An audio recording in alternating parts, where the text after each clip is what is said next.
moist, tender, pumpkiny, spicy. That's what this bread has to offer. I think you're going to like it. Let's get started. This is a really easy recipe. It's a quick bread, and that's what it means. It's quick. In the bowl here, I have some all-purpose flour, and then I'm putting into it a combination of baking powder, baking soda, and salt. And that's going to go right in. And then I have a beautiful selection of those wonderful autumn spices. I have cinnamon, ginger, nutmeg, and a little bit of allspice. And they just, on their own, just smell so really, really good. So those are going to go in. And that's the dry ingredients. And I'm going to give these a good mix aside. And then I'm bringing in the ingredients for the liquid. I have here some brown sugar and some granulated sugar, and I'm just going to break that brown sugar up there a little bit, kind of combine them.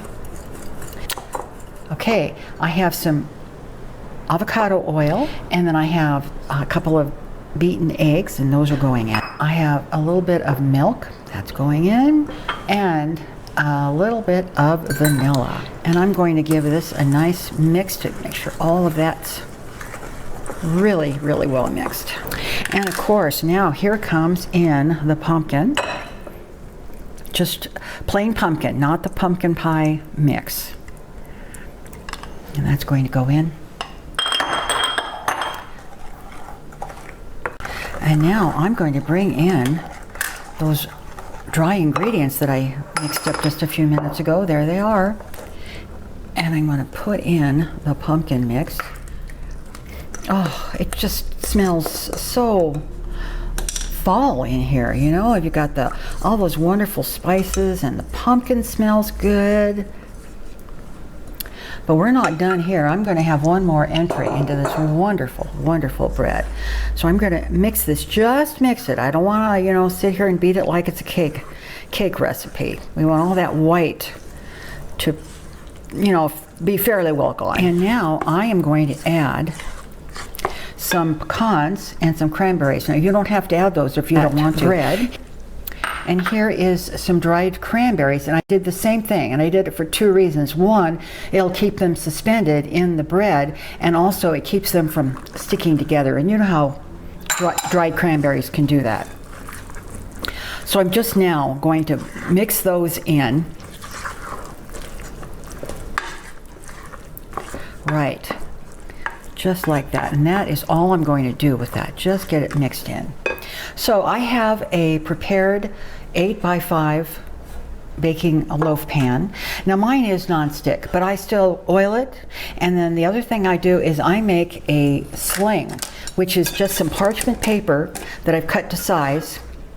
And what that's going to do is that's going to help it come out of the pan. And I'm going to get this into this pan, and I'm telling you what, this is a nice, nice batter here.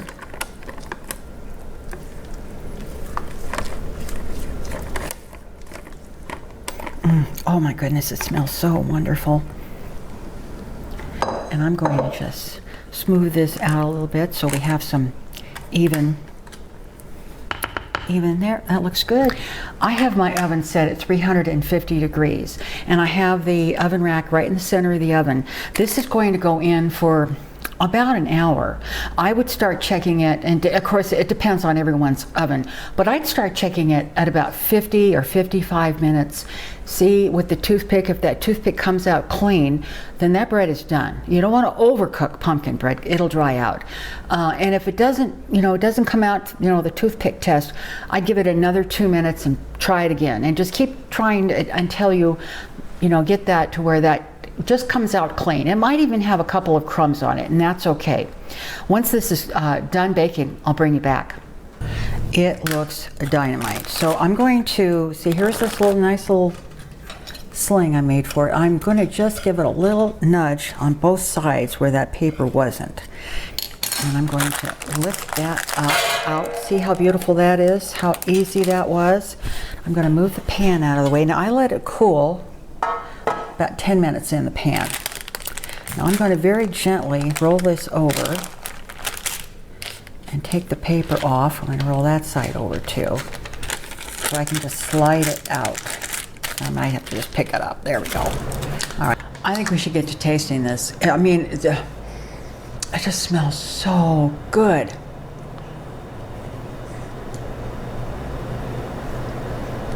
Mmm. Mmm. It is so moist. And the flavors. The nuts are crunchy in there. Mmm. And the little cranberries. Oh my gosh. I take another bite.